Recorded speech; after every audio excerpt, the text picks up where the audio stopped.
You're listening to The Art of Imperfect Adulting. I'm your host, Amy Stone. Here, I share stories from real people navigating the adventure that I call adulting. Are you ready? Me too. Let's do this. Hello, friends. In this episode, I'm going to introduce you to Carrie Veatch. We talk about deciding to live your life intentionally. That's super broad. So let's get specific, shall we? Yes, we shall. Several years ago, Carrie was in a spot where she felt like she didn't fit in. And she made some big decisions that really could be summed up as a wiping the slate clean, full reset kind of thing. She quit her job, a job that she liked, that she was good at, and she moved around the world to Asia. So Carrie and I talk about why she did this. We talk about how she made the decisions, and she shares the details of what it really looked like. We talk about community, and we specifically talk about creating community as a single woman.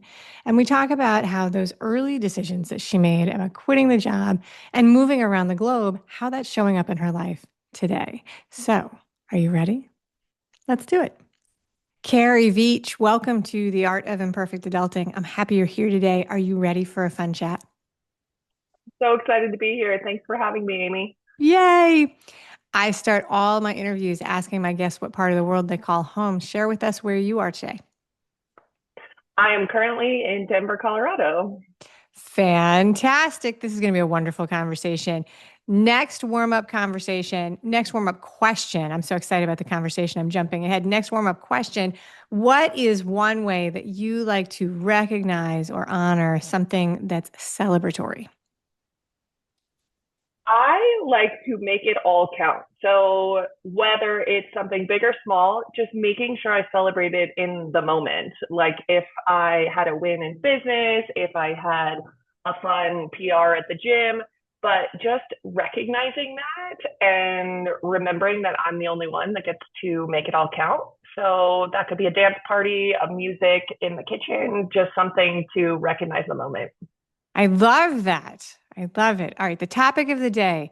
Once upon a time, you quit your job and you moved around the world. So I would say that this is an example of maybe a clean slate, maybe a restart, maybe a little bit of burning the bridges. I'm eager to learn about this experience for you. So let's start here. How long ago was this, and how old were you when you did it? So it was almost 9 years ago. So a little over 8 years ago is when I quit my job. And then which we could get into, but there was about a 7 month period between then of when I quit my job and when I moved halfway around the world. So I moved in 2017 to Asia. And I was in my 30s, my mid 30s. How Okay. old am I now? I'm 43. So yeah. All right. So very good. So let's talk. So it's two separate things. It was not a one day spontaneous decision, quit your job and drive to the airport. Let's talk about what life was like for what you were like before this. What was the job that you had? What were your hobbies? What were you things you did with your friends? What was life like for you before you did this? Well, life, like many people, was, I feel like, American life. And I was reaching the age where most of my friends were having more kids, moving further out to the suburbs. And that was just not my path. I'm from the Midwest. So a lot of my friends had kids in their 20s from back home. But out here, a lot of my friends waited until their 30s to have kids. And so I was an executive director of a nonprofit. I had built a career in nonprofits, and it was great on paper, and I was happy. I really was. But I learned about this concept of mini retirements and early retirement is really what started me down this trajectory. And I knew next to nothing about entrepreneurship, but I started reading anything I could get my hands on about how do I actually enjoy my life in my 30s instead of waiting until I'm 65, 70 to go explore the world, travel, do something different. That is really interesting. I had never heard those words all put together in that sequence. So, the concept of like living your life today and being in the present and not putting things off, I've heard lots of that. But the idea of a mini retirement, I don't know if I had heard it phrased that way. But this is something you became aware of while you were still working for the nonprofit. Correct. So I I distinctly remember the day that I decided to quit, but I couldn't quit because part of my plan was I was buying another property because I really wanted to set myself up financially for success. Part of the backstory too was I grew up around money, not like extreme money, but well-to-do families, private school, stuff like that. And my parents, who I always thought was kind of like a safety net, um, divorced in a very ugly way and filed bankruptcy. And Ah, so I had this, well, lots of moments where I was like, I have nobody to fall back on. I'm single and I no longer have any type of money from my parents if something falls apart in my life. So I was like, I better figure out what my long term plan is. And I'd always been good with saving, but at the same time, I was like, I'm not set up for retirement. I need to be intentional about this. I think several of those things you were very young to be thinking of. I think when I was in well, I have a very clear memory of getting my very first job in my 20s, like young 20s, and being on the phone with my dad as he walks me through filling out the paperwork. And he's just saying, no, just do the 401k, like the maximum. And I did not understand what it was or anything about it. It was like, but still young enough that I just, you do what your parents say. He's like, I'm like, I don't know, whatever. And then, not understanding the impact of saving when you're 20 for when you're 60. I was very much an in the moment person in my 20s. Like the future was never going to come for me. But so you were happy. That's one of the things you mentioned. You were happy. How old were you when this is not a big part of the story, but I'm curious because I'm a nosy person. How old were you when your parents got divorced? Um, about 35. It was a long process. So somewhere in But there. you were independently living out of the house. That is Correct. so. All right. So, well, that sounds like that. It's always a disruptive thing. And divorce, as I've mentioned many times on the show, I've had so many conversations about it. There's actually an episode that releases the day that we're recording about a high conflict divorce and how expensive it is. How expensive it is. Oh my gosh. All right. So, part of this story is releasing some early parts of yourself. So let's talk a little bit about that. Let's rewind the clock. When you were young, you had, it sounds like a very secure growing up kind of experience, which is nice. What future dreams? Oh, no, you're shaking your head like, no, that is not at all what your experience was. Okay, so I made a judgment there that is incorrect.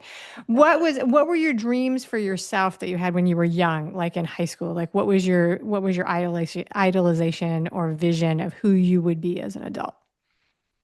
It's funny, and I say this in the most compassionate, grace filled way, is I just wanted to get out. Like Okay. my home life was so tumultuous, but it had the appearance of perfection. So no one knew how bad things were behind closed doors. And I have a lot of grace for my parents. It was the generation of like, we don't talk about stuff, and this, is a family issue and all of that. But as a result, all I wanted was to get away. And I never really had big dreams because I had so much trauma and I had very few young childhood memories. Um, and Which is a so, sign that things were not good. yeah. Yeah. And so I studied psychology. I got a master's in counseling. I really worked on myself in my early 20s. I went to grad school very young because I just knew the power of doing my own work. And so that was my path. I didn't necessarily have these big ambitions, or people think like, oh, you must have had wanderlust from the time you were 12. Not really. It was more a result of circumstance where I just felt like I didn't fit in America anymore, where life is built around families. Yeah, and jobs. Yeah. So that's really interesting. One of the reasons I like to talk to people about choices and decisions and why we make them. And one of the like big barrels, broad strokes that I can draw is like people will make decisions in order to create something. They're looking towards something, but there's a lot of decisions that we make to get away from something. There's something that's we no longer want to do. And I don't know that those stories get told with that emphasis, but there was a piece of this, which is you moving away from a situation, geographic closeness with the adults, your family of origin, like really trying to get away from the experience that you grew up in. So even though the financial security that you lost with your parents' divorce, you already had created some distance between you and your parents, it sounds like. Absolutely. I mean, I was still in a different sphere emotionally back then with them, previous to the massive rupture and how things went down. But I had always created my own distance. I am a nomadic wander soul at heart. And I think for so long, I thought that was wrong because I didn't see people around me doing that. I remember one girl I grew up with, and this was like early 2000s, probably right when she graduated college. She and her husband went and traveled the world. And I thought it was the coolest thing in the world. Like, oh my gosh, they bought a one-way ticket. They're traveling around. And my family was like, this is the most irresponsible decision I've ever heard. What about 401ks? What about this? And Yeah. I was just like, oh my gosh, I love this. That leads me right. Like, I'm going to bring that up in a second. Actually, I have a question about that. So why Asia? Like, so you quit your job, you take a break for a couple months, and then what you do is you buy a ticket to Asia. So what was the pull for Asia? It's kind of funny. It was just one of those things where I felt such alignment to it. When you're in a place of whatever you believe, asking God, the universe, to show signs. And I would get in a taxi cab and I'd hear a story and get in a conversation. I'd go to yoga and like everything felt like it really was pointing me in this direction. Because I almost moved to Asia before I moved to Colorado. At that point, it was like 7 years prior to that. And so I just felt like I needed to listen.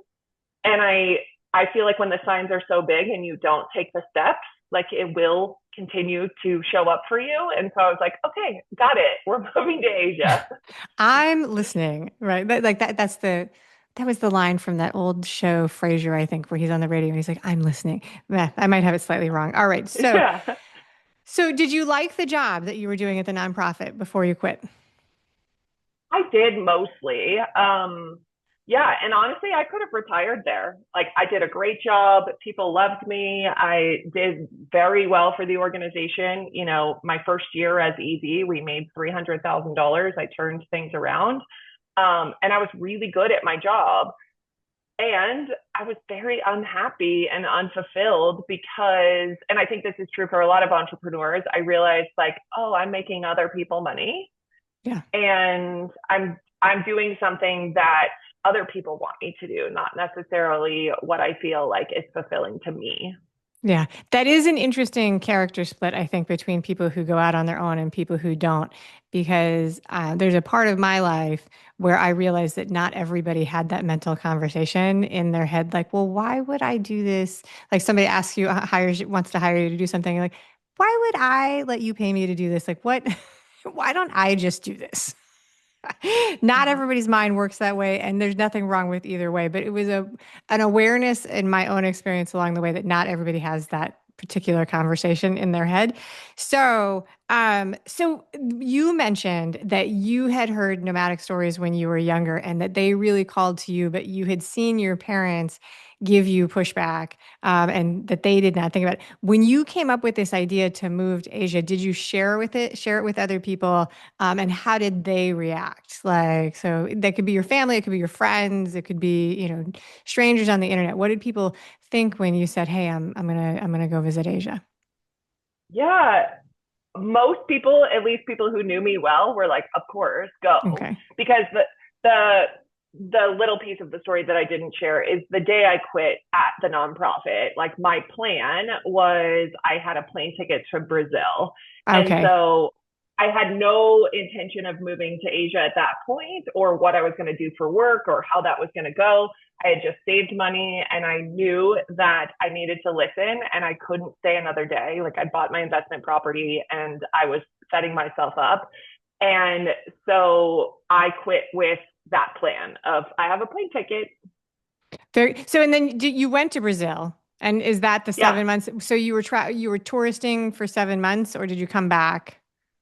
I came back, so I was there for 6 weeks. I had a friend living down there, so I spent 6 weeks down there, and then I took a bunch of trips. I went to Europe. I had a friend who got married in the Bahamas. Like I just did a lot of travel and a lot of soul searching, and I was so grateful, And I look back, and I'm still so grateful for that time because I had been intentional about lowering my living expenses Yeah. and saving money so that I could have spaciousness to decide what do I actually want this next chapter of my life to look like. So that is really interesting. So the reason this question was inspired, I talked to a lot of people who do big life changes in their different times, and I'm always very interested in what their support groups say about this because as far back as like I did a year of study abroad, and even something that's so socially acceptable as like I was a student, but even that there were people who were like, "Oh gosh, that feels like so scary," and I was like, "Really?" Like like there are teachers involved. There's like like I have a schedule. This feels like a this feels like it's, but not everybody has this drive or feels like it's a good thing. So I always like to ask people what the people around them shared because it is a choice to share the big decisions we make. And I talked to another person, Catherine. I'm messing up her name, but she moved in the I think the early 80s, late 70s to Japan. And when I asked her that question, she was like, no, she like it was a different time. She's like, I sent people a letter. By the time I got there, by the time they got it, I was already there. She was like, there was no way for them to tell me they didn't they didn't think it was a good idea. It was not available for feedback, which is kind of brilliant actually when you think about it. So you quit your job, you go on a soul searching time of your life, feeling it out. What are you going to do? It's time with friends, vacation sort of exploration, nomadic travel. What's the shift then to moving to Asia? How does that happen? Well, 3 or 4 days before I returned from my South American trip, my boyfriend at the time breaks up with me out of the blue.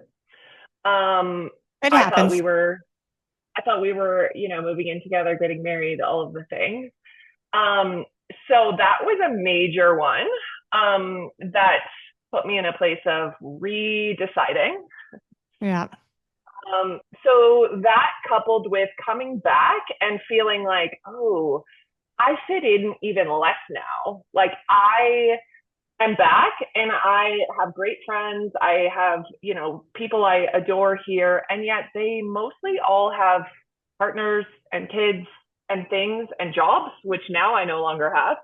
And so I had to figure out like, what do I actually want? So it was just many months of really sitting with it, and the Asia thing kept coming up. And so finally, I was like, what's 1 year, right? What's 1 year? So I decided to go. And I mean, fast forward 1 year turned into four, but the Okay. initial plan was just 1 year.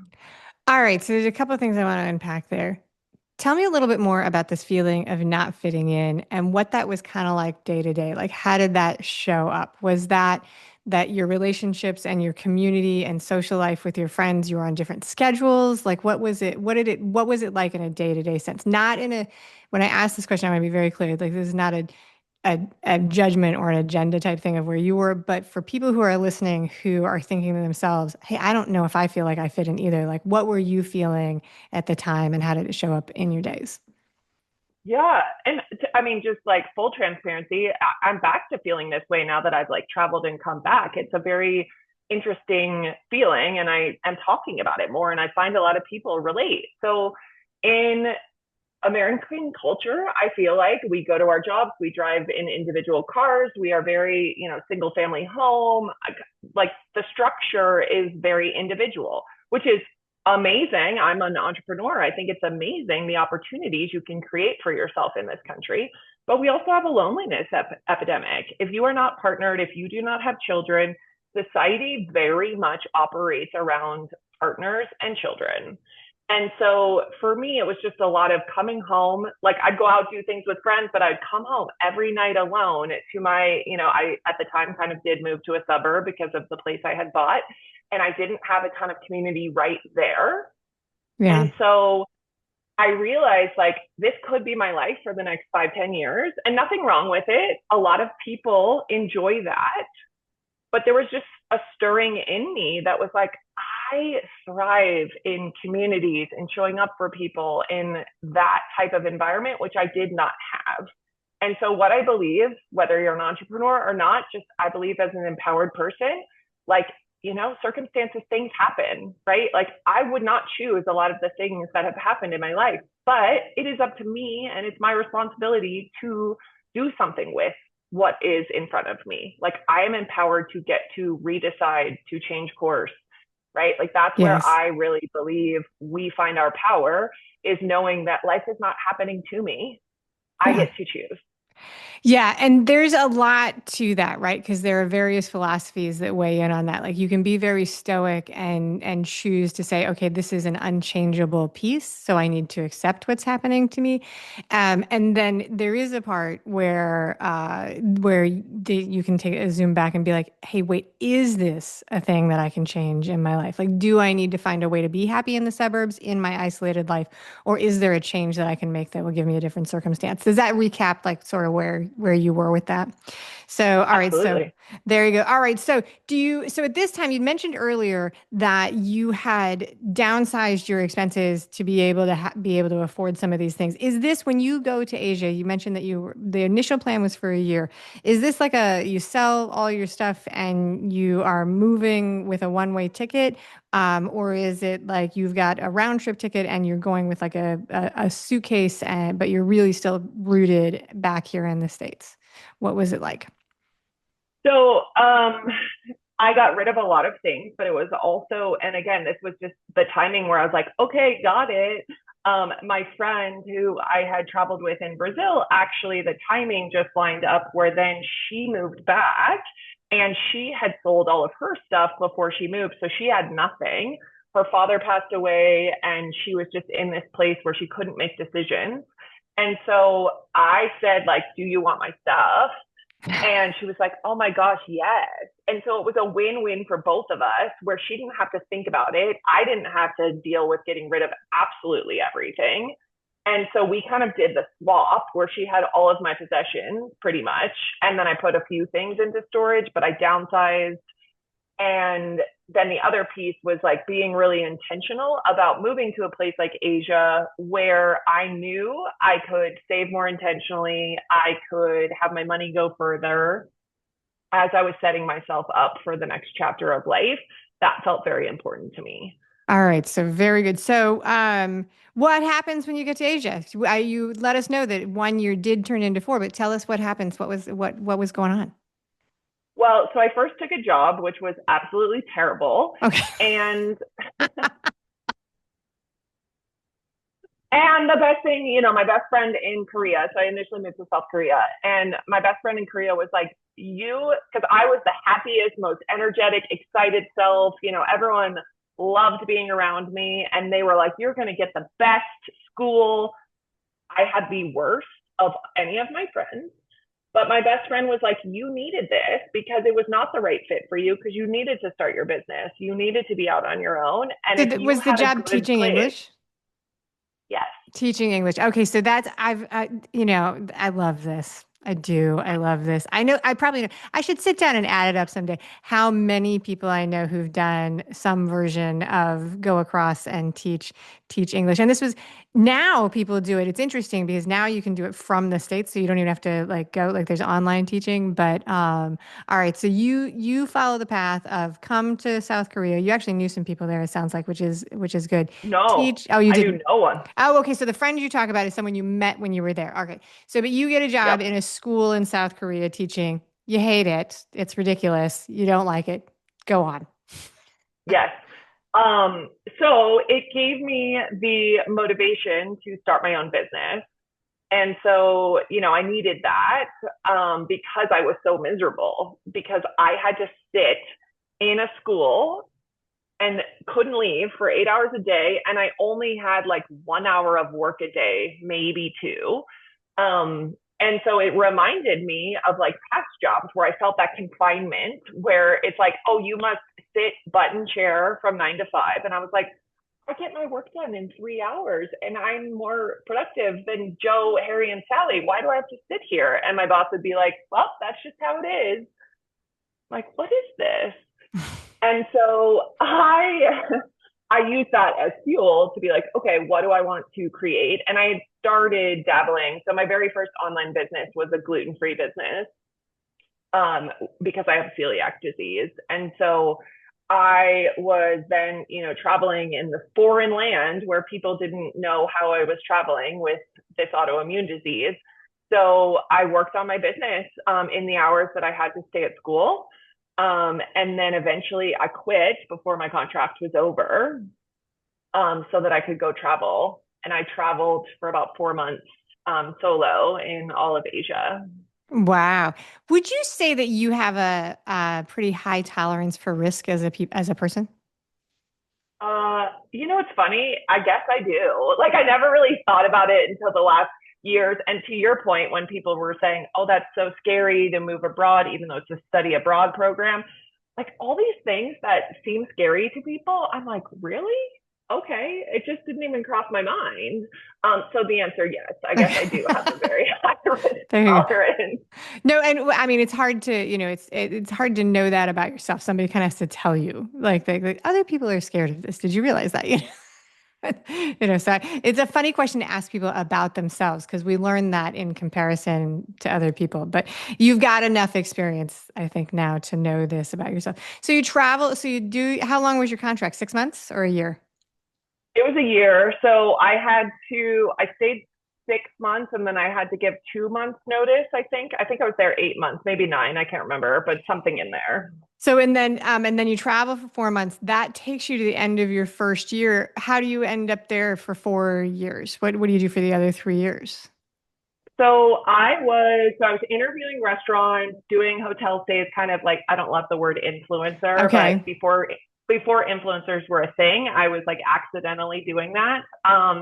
And so I created this business. I had travel guides. I was just having a ball meeting people and, sharing about food and travel. And then I was really tired. Like, I know we romanticize travel, myself included, but I was fast traveling. So some places I would be for 7 days and then move again. And like, it was just constant.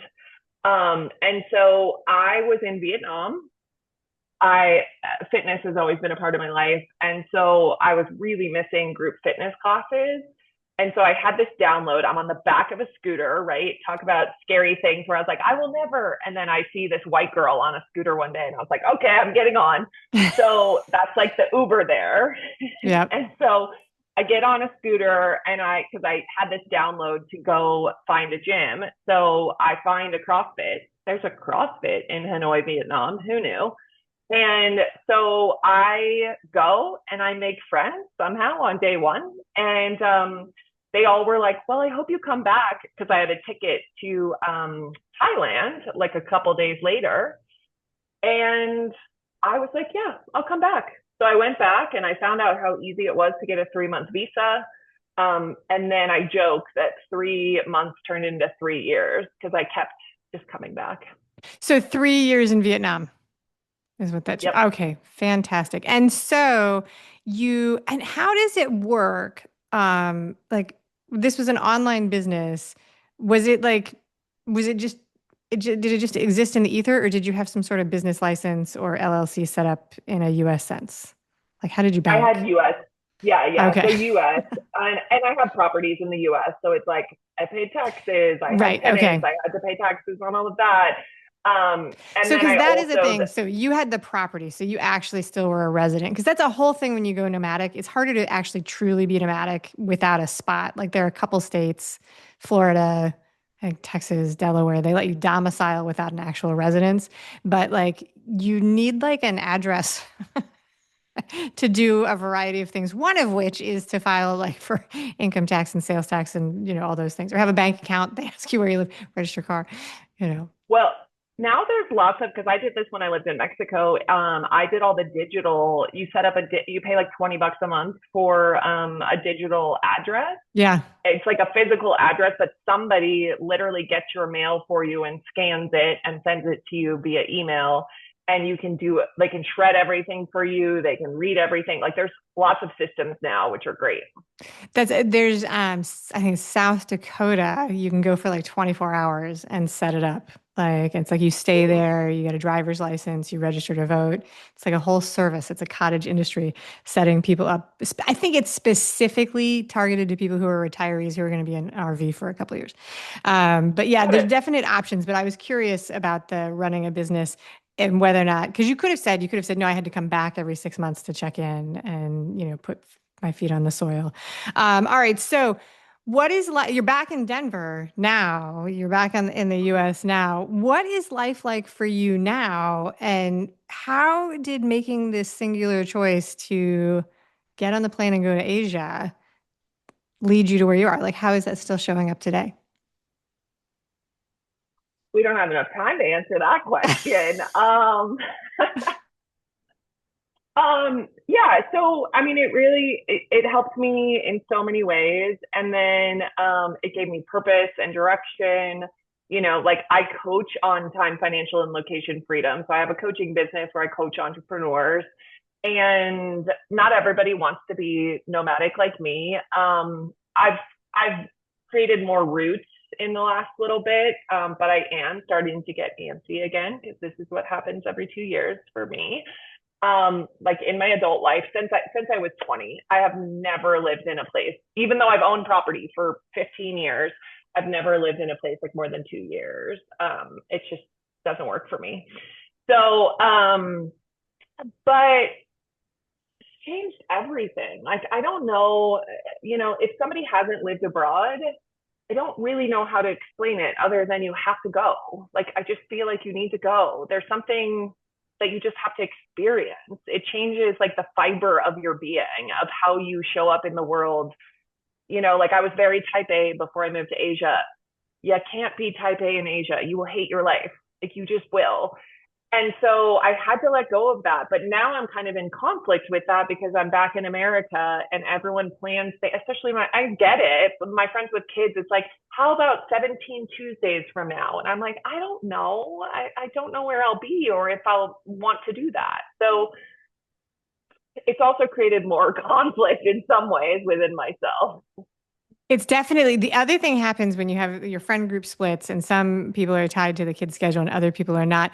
You have this time frame where so this is the reverse of your like friend situation where you're like in the house with small people who are on like a rigid schedule and you're running your calendar like a Swiss train system and somebody calls and is like, "Hey, we're going to Vegas. You want to go?" And you're like, "No, I cannot." Like, why do you like I cannot like thank you, but no, I cannot do that. Like it's not my reality. And I've always been, it's like, and you hang up the phone and you're like, so jealous, so jealous. So I share this with people a couple of years ago, several years ago, we were running from a storm. I live in hurricane country and we're running from the storm. And I'm in like, the family car with stuff loaded up and kids, a guinea pig is traveling with us. I pick up the grant, this is like the family truckster. We're like headed out and I'm checking in with my friends. One of my single friends is like, I'm in Vegas. And I was like, oh, that's so much easier. Oh my God. Yeah. So it's a, it's a good reminder because I forget how much my married friends with kids, because I have this span. I have some yes. friends that waited to have kids, that they're still in the thick of young kids. And then I have other friends that are starting to come out of it, kids going to college, and so it's like they can breathe again.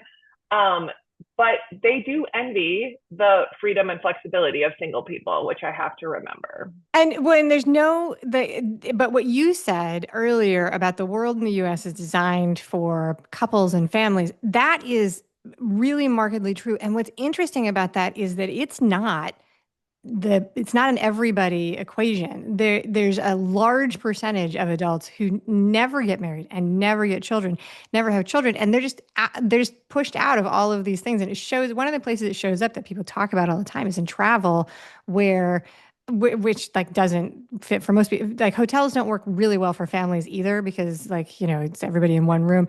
But when you talk about the single supplements and buying things like the cabins are priced for two people and all those kind of things, that's one of the places that it does show up. All right, very good. In a minute, we're going to do the final questions, but I want to give you a chance to talk about your coaching business and what you do and how you want people to follow up with you and find you after they listen and watch to the show. Yeah. So freedom obviously is my core value. And what I found and created was a business built on that. And it doesn't have to be about location freedom. I talk about time, financial, and location freedom because those are my values. But really, it's about that freedom within yourself. Are you being true to yourself? Are you living in alignment?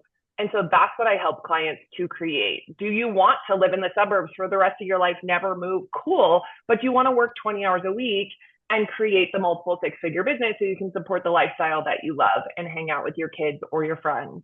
And so it really, to me, is about making sure that you're intentional with your time on this earth.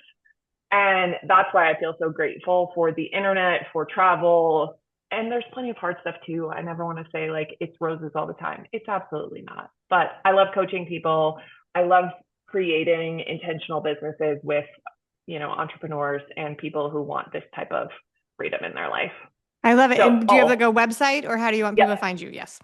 Yep. So setyourselffreellc.com, or you can find me on Instagram at the same place, setyourselffree.llc. Awesome. All right. Very good. Carrie, are you ready for the final questions? Yeah, I am. All right. This one, I put this. So we're going to do this. You're in Denver now. Yeah. All right. So what's a local store or restaurant? And you could pick another location if you want to do this. What's a local store or restaurant that people who visit where you are should come to based on your recommendation? My go-to that I would love people to visit is a place called Kiera Arepas.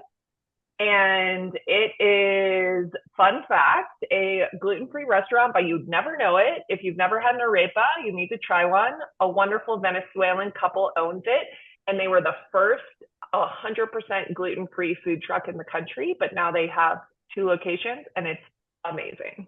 I love that. All right. Venezuelan arepas, great recommendation. All right. Can you share a book, a movie, or a TV show that you have enjoyed recently? Well, I'm not finished, but I'm in the middle of reading Shoe Dog by Oh, Phil Knight, yeah. the owner of Nike. And so, with your story earlier, it made me think of part of the book because he had to mail letters to Japan because he was sourcing shoes from Japan and working with distributors there. And so, I'm almost finished, but it's really good. It's a very cool story, the story of Phil Knight and how he came about Nike. Especially if you are a runner or like an athlete, but it's generally a cool story. I like it. All right. Name a guilty pleasure. This is especially good for you because you're celiac. Name a guilty pleasure snack, food, or treat that you have trouble resisting. All sweets. I mean, ice cream. We have a newer place that has gluten-free cones, which sometimes is rare because they're waffle cones. So that's really delicious. That is super fun. What do they use for the flour? Like almond flour, or do you know? Yep, almond flour. And then they might use a combo for the waffle cones, but products have gotten so good They now. have. Oh my gosh. They have. If you were to rewind, anybody who's dealing with, we have food allergies in our house, not gluten, but other food allergies. And the progress that people have made in alternative products is really, really, really, really good. And on behalf of all people with food allergies, I want to thank everybody who labels their products because that's really, really what we care about. Like, make it with whatever you want. Just tell us what's in it so we can make our own decision, right? All Yes. right. That's it. Carrie Veatch, thank you so much for being a guest today on the show. Thank you so much for having me, Amy. This was so fun. Thank you for listening today. I hope that you enjoy the show. And before I go, I want to encourage you to become a bigger part of the conversation. Obviously, subscribe wherever you're listening to the show. Listen to more episodes. That'd be great. Obvi again, please write a review and tell your friends about the show. That truly is a great help for getting the show in front of new people. Okay, but more fun for you yourself, head over to imperfectadulting.com and join the email community. You'll get some free stuff right away, and that way you'll begin to get the emails about the podcast. This includes the links for the special offers from the guests, and it's the only way to get that. Also, if you aren't in the mood to listen, I actually include an article directly in those emails. Whee!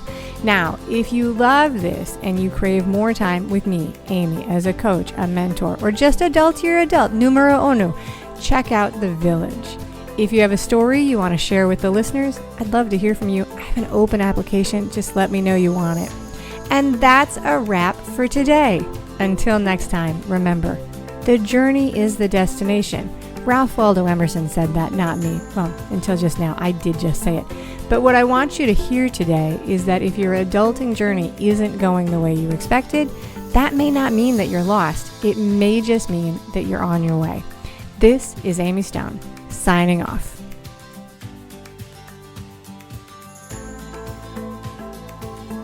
The Imperfect Adulting podcast is created and produced by Amy Stone and Amy Says So. Anything expressed on this show is offered as entertainment, and the views of the guests may not always represent the ideas and viewpoints of the host. That's me. Amy does not intend or hold herself out to provide professional advice or recommendations of any kind. In the end, you and you alone need to make those kinds of decisions based on your personal and individual situation, needs, circumstances, and comfort level.